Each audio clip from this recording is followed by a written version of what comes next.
Bonjour, nous allons vous présenter la fabrication d'un baume pour les lèvres, AQPR FA11B. Il s'agit d'un produit de maquillage issu des formes pâteuses.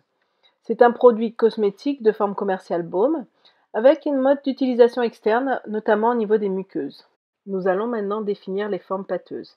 Ce sont des produits destinés à être appliqués sur la peau ou sur certaines muqueuses. Dans notre cas, il s'agit d'un produit de maquillage, issu des produits cosmétiques. Concernant les matières premières, la formulation est donnée pour 100 g.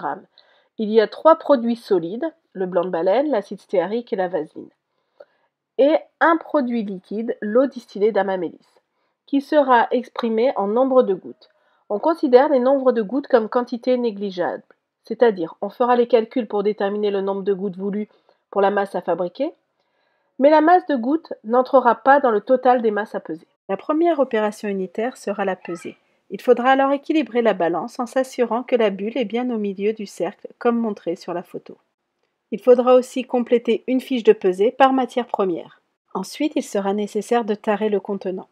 Si l'on pèse des solides ou des poudres, il faudra prendre une coupelle de pesée, comme le montre la photo à gauche. Par contre, si l'on pèse un liquide, il faudra prendre un bécher, comme montré sur la photo de droite.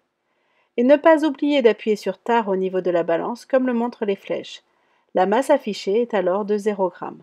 La pesée sera ensuite réalisée, en prenant soin de ne pas dépasser de 5% la valeur de la masse à peser. Il faudra ensuite compléter la masse pesée lue sur la balance sur la fiche de pesée. Voici une photo des 4 matières premières pesées et ou mesurées avec leur fiche de pesée. Vient ensuite l'opération unitaire du mélange. Le mélange se fera à chaud, c'est-à-dire à 70 degrés Celsius, en utilisant un bain-marie.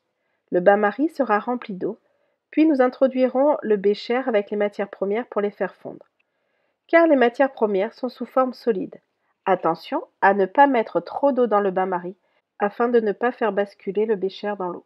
Puis on réduira la température afin d'introduire l'eau distillée d'Amamélis, car cette matière première est sensible à la chaleur.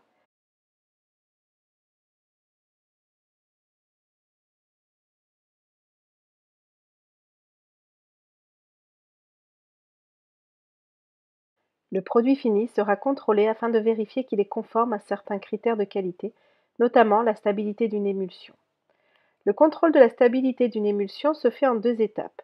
Tout d'abord, il y aura le contrôle à la chaleur, puis celui de la force centrifuge, afin de vérifier la non-séparation des phases de l'émulsion.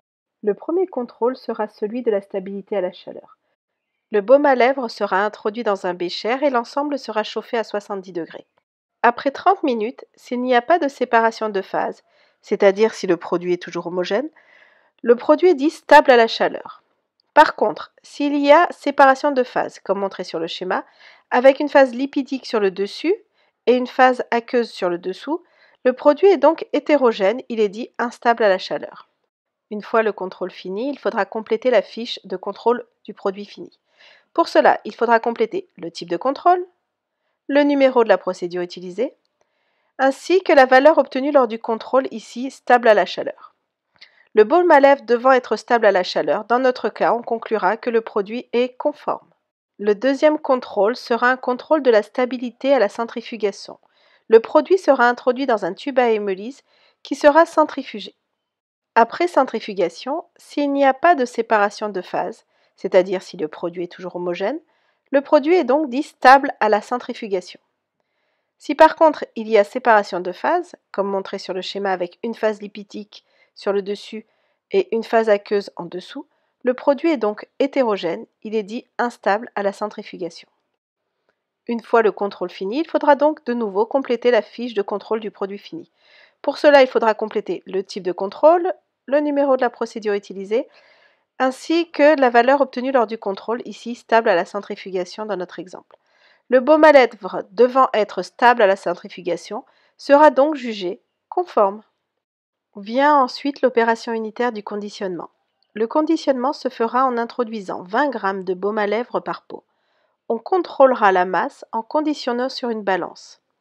On peut avoir une limite de tolérance de 5%, soit avoir une masse comprise entre 19 et 21 g de baume à lèvres par pot.